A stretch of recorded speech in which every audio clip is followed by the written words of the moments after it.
Assalamualaikum warahmatullahi wabarakatuh. Selamat malam Pak Asep dan Ibu Afrimeti selaku dosen pengampu mata kuliah Hukum Kekayaan Intelektual dan Hukum Pajak.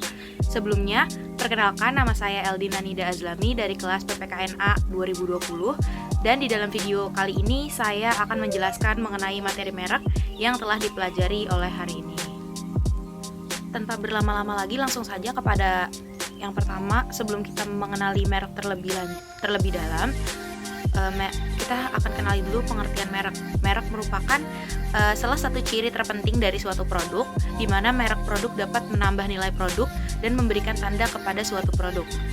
Nah, tanda ini bukan sekedar nama produk, tetapi lebih kepada identitas menonjol dari produk yang telah dikelola oleh pihak lain. Nah, hak merek ini sendiri merupakan hak kekayaan industri yang dilindungi oleh sistem HKI. Nah, merek menurut Undang-Undang Nomor 15 Tahun 2001 adalah tanda yang berupa gambar, nama, kata, huruf-huruf, angka-angka, susunan warna, atau kombinasi dari unsur-unsur tersebut yang memiliki daya pembeda dan digunakan dalam kegiatan perdagangan barang atau jasa.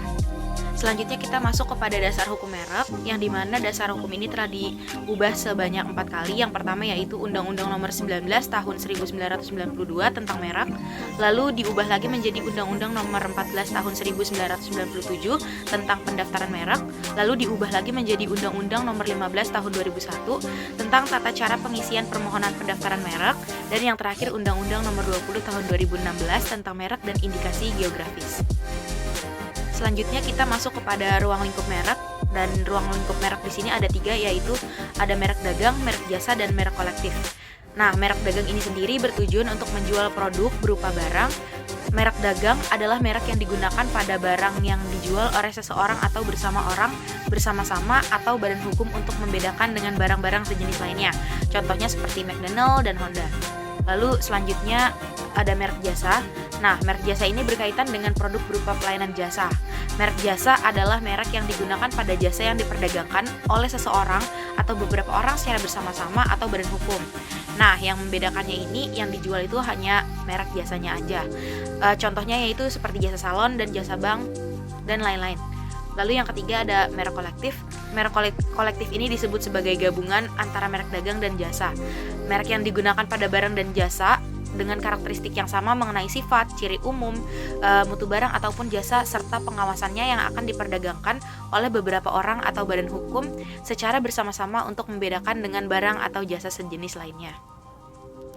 Dan kita akan masuk kepada materi inti, yaitu ada hak merek. Hak merek ini terbagi menjadi 5 submateri. Yang pertama itu ada fungsi dan syarat pendaftaran merek. Yang kedua ada merek yang tidak dapat didaftarkan menurut pasal 20 Undang-Undang Nomor 20 Tahun 2016. Yang ketiga ada merek yang ditolak. Yang keempat merek terkenal atau well known marks. Dan yang kelima perlindungan hukum merek. Nah, selanjutnya kita akan kupas satu persatu. Yang pertama yaitu ada fungsi dan syarat pendaftaran merek. Nah, fungsi merek dalam kegiatan perdagangan barang dan jasa itu ada beberapa loh. Dan di sini aku akan menyebutkannya. Yang pertama itu ada tanda pengenal, yang kedua ada alat promosi dagang, dan yang ketiga ada jaminan atas kualitas dari barang ataupun jasa. Lalu fungsi lain menurut dari produsen, pedagang atau penjual dan konsumen. Yang pertama ada bagi pihak produsen sebagai jaminan nilai hasil produksi yang telah dibuat, terutama tentang kualitas dan pemakaiannya. Yang kedua bagi pihak pedagang. Nah, merek ini memiliki fungsi sebagai alat mempermudah jalannya promosi barang atau jasa guna memperluas pasar. Dan yang terakhir bagi pihak konsumen, yaitu sebagai sarana untuk dapat memilih beberapa produk yang akan dibeli, dan setiap merek memiliki kualitas dari masing-masing produk. Masih kepada fungsi dan syarat pendaftaran merek, selanjutnya itu aku akan membacakan dari syarat ini sendiri untuk mendaftarkan suatu merek. Terdapat 5 syarat. Yang pertama itu tidak mengandung hal-hal yang bertentangan dengan kesusilaan atau ketertiban umum.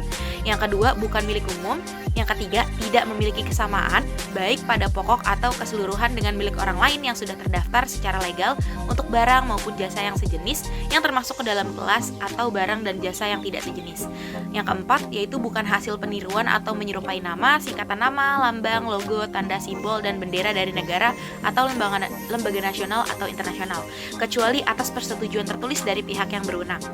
Yang kelima, bukan merupakan atau menyerupai ciptaan orang lain yang telah terdaftar dan dilindungi hak cipta, kecuali atas persetujuan tertulis dari pemegang hak cipta. Nah, yang selanjutnya itu ada syarat pendaftaran suatu merek. Menurut Undang-Undang Pasal 4 Nomor 20 Tahun 2016 yang menyebutkan hal-hal yang harus dicantumkan dalam permohonan pendaftaran merek, yaitu ada 6. Yang pertama itu ada tanggal, bulan, dan tahun permohonan. Yang kedua ada nama lengkap, kewarganegaraan, dan alamat pemohon. Yang ketiga ada nama lengkap dan alamat kuasa jika permohonan diajukan melalui kuasa. Yang keempat, warna jika merek yang dimohonkan pendaftarannya menggunakan unsur warna. Yang kelima, nama negara dan tanggal penerimaan merek yang pertama kali dalam hal permohonan diajukan dengan hak prioritas. Dan yang terakhir, kelas barang atau jasa serta uraian jenis barang dan jenis jasa. Lalu selanjutnya dalam pasal 3 ayat 3 Peraturan Menteri Hukum dan HAM nomor 67 tahun 2016 dijelaskan mengenai dokumen yang harus dilampirkan itu juga ada 5, teman-teman. Nah, yang pertama itu ada bukti pembayaran biaya permohonan. Yang kedua ada label merek sebanyak 3 lembar dengan ukuran paling kecil 2x2 cm dan paling besar 9x9 cm. Yang ketiga, surat pernyataan kepemilikan merek. Yang keempat, surat kuasa jika permohonan diajukan melalui kuasa. Dan yang terakhir, bukti prioritas jika menggunakan hak prioritas dan terjemahannya dalam bahasa Indonesia.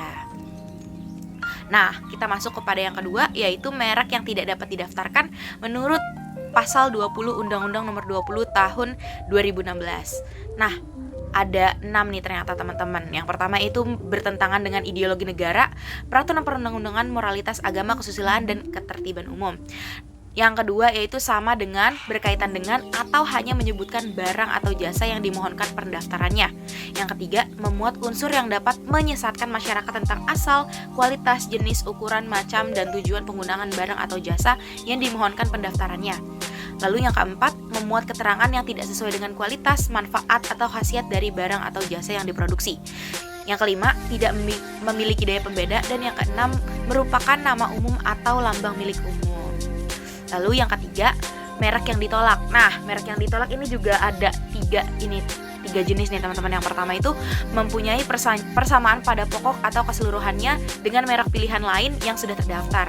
Jadi kalau misalkan kita mau mendaftarkan suatu merek tetapi ternyata logonya atau warnanya atau apapun itu sama persis dengan logo yang telah terdaftarkan, itu nggak bisa, teman-teman. Itu pasti ditolak sama Dirjen Kekayaan Intelektual. Dan yang kedua, mempunyai persamaan pada pokok atau keseluruhannya dengan suatu merek yang sudah terkenal milik pihak lain.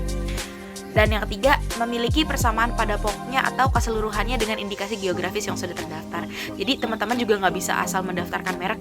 Apabila merek tersebut sudah didaftarkan secara sah, maka mereka berhak untuk menuntut kita. Dan yang keempat, merek terkenal. Nah, merek terkenal ini merupakan merek dagang yang secara umum telah dikenal secara luas baik nasional maupun internasional.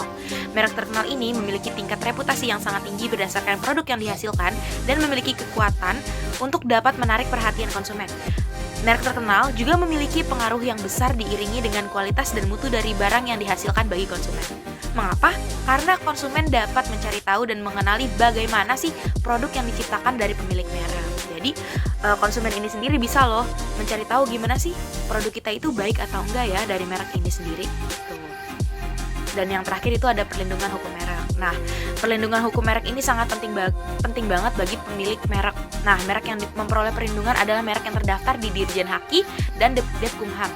Merek yang terdaftar merupakan merek yang sah dan diakui oleh undang-undang yang mempunyai nomor register sehingga mendaftarkan perlindungan dari negara melalui kantor pengadilan. Sedangkan untuk merek yang belum atau tidak terdaftar tidak memperoleh perlindungan dari hukum negara. Karena pelanggaran merek adalah delik aduan, maka apabila ada pihak yang secara sah memiliki merek mengadukan, maka kantor pengadilan akan memprosesnya. Bentuk dari perlindungan terhadap merek terbagi menjadi 2, yaitu perlindungan preventif dan restriktif. Oke, selanjutnya kita masuk kepada bagian yang paling terakhir, yaitu contoh kasus. Dari contoh kasusnya ini sebenarnya banyak, teman-teman, di Indonesia. Yang pertama itu ada kasus PS Glow versus MS Glow, dan yang kedua itu ada kasus IM geprek bensu dan ayam geprek bensu. Nah, kita akan kupas yang pertama, yaitu PS Glow versus MS Glow. Singkatnya, pihak dari MS Glow itu ada Mbak Sandi, ownernya. Dia mengajak dari PS Store ini melakukan kerjasama, namun tidak terjalin kerjasama di antara keduanya. Lalu beberapa bulan kemudian pihak dari PS Glow tersebut mengeluarkan sebuah produk kecantikan, namanya itu PS Glow dan PS Glow for Men. Nah, kemudian owner pemilik MS Glow ini merasa kalau mereknya ini sama dengan yang dia buat gitu. Nah, dia mengajukan gugatannya ke pengadilan, lalu gugatan tersebut diterima dan dimenangkan. Kemudian beberapa bulan kemudian dari pihak PS Glow sendiri menuntut kembali pihak MS Glow dikarenakan pihak MS Glow tidak mendaftarkan merek tersebut kepada Dirjen Haki sebagai produk kecantikan. Makanya keputusan paling terakhirnya itu yang menang PS Glow, karena PS Glow secara sah telah mendaftarkan merek dia kepada Dirjen Haki sebagai produk kecantikan, sedangkan MS Glow tidak terdaftar sebagai produk kecantikan melainkan produk lain. Dan yang kedua yaitu ada ayam geprek bensu dan ayam geprek bensu. Nah, seperti yang teman-teman ketahui, kalau geprek bensu ini memang pendiri awalnya itu PT Ayam Geprek Bensu Indonesia itu adalah Benny Sujono. Nah, pada awal mulanya Jordi Onsu ini yang merupakan adik dari seorang presenter terkenal yaitu Ruben Onsu, merupakan manajer marketing di sebuah PT Ayam Geprek Bensu. Lalu Jordi Onsu ini mengajak kakaknya yaitu Ruben Onsu untuk menjadi brand ambassador produk tersebut, yang dimana orang-orang pasti taunya wah, Ayam Geprek Bensu ini punyanya Ruben Onsu. Ternyata bukan, dan pada awalnya itu memang punya Bapak Benny Sujono. Lalu secara diam-diam setelah tidak menjadi brand ambassadornya lagi, Ruben membuat merek ayam geprek yang sama, yaitu geprek ayam geprek bensu.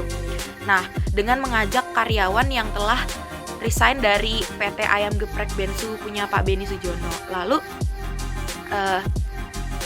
Ruben mendaftarkan merek tersebut kepada Dirjen Haki, dan ternyata merek tersebut ditolak karena geprek bensu ini sudah terlebih dahulu didaftarkan namanya oleh Bapak Benny Sujono.